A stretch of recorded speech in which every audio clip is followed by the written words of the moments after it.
everyone, good afternoon. It's cold Sunday afternoon over here. I hope everybody's doing great.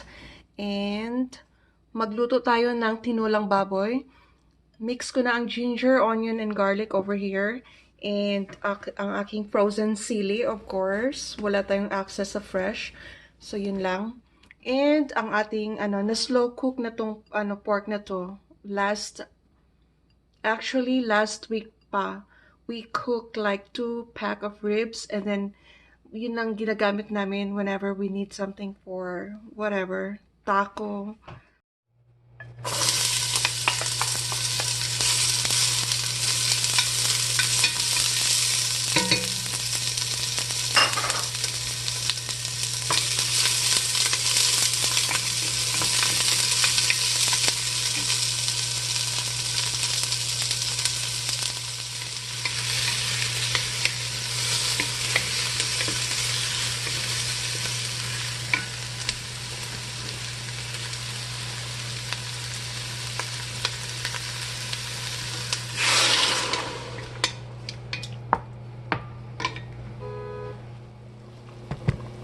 Kumukulo na siya, guys, and yung part na parang bubbles, tatanggalin ko yan.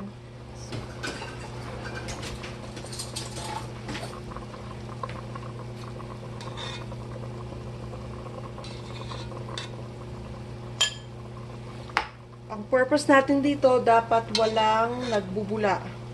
Dapat clear ang ating sabaw. So, I'm gonna finish this and papakita ko sa inyo mamaya ang ating clear na. Okay, i-drop ko na ang ating sili and ang ating frozen moringa.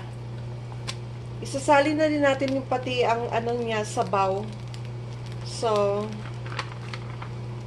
we have to take everything, lahat ng dahon dito. Kasi mahal to siya.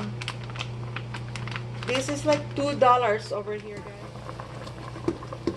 Ilulunod ko na ang ating lahat ng gulay.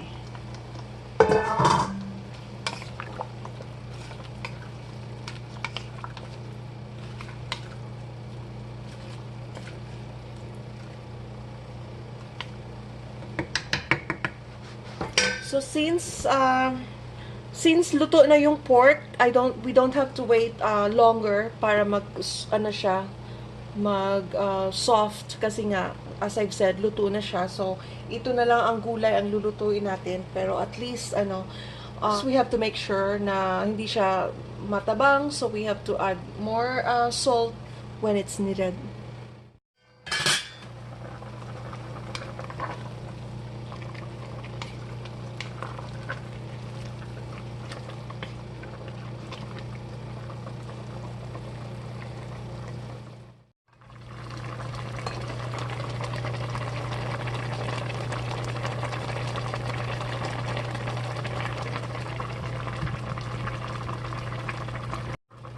I added some salt also, guys, so I'm gonna add more little oyster para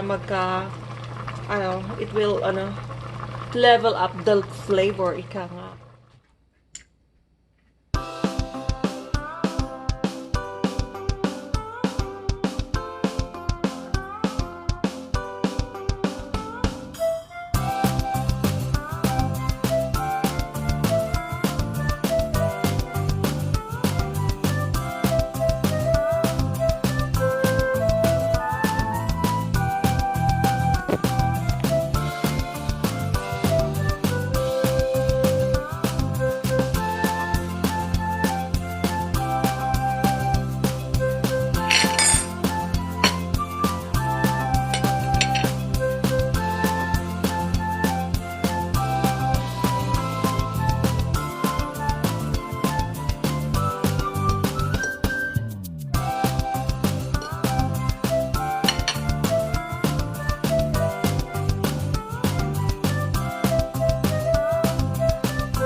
Thank you for watching. Have a great day.